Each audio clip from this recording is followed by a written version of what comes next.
The concept of a dropped stitch used to really terrify me until it happened. And then after I did it, I thought, wow, that was super easy. So I'm going to show you how to do that. Make sure you have a small crochet hook before you get started.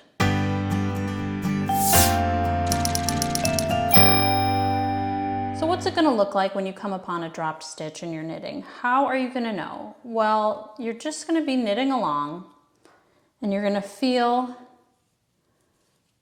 this big gap in your knitting. And you'll look down and you'll see this little nubbin hanging out there. So how do you bring that back up? You take your crochet hook and you might have to tug a little bit. You find the front of the stitch and you go in through the front, and then there are going to be these bars in back, and you want to find the lowest one, and it might not be the one you automatically notice first. So pull down your stitch a little. It'll be safe once it's on your hook.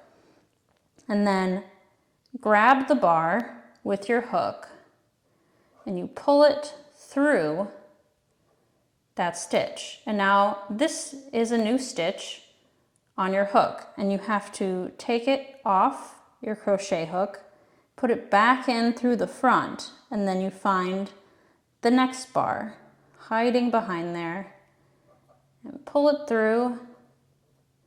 And again, there's another stitch, and you put it on the hook and pull up the last bar, and then you can put it onto your needle.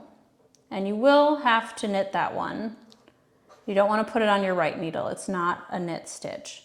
And then you can just continue on your way.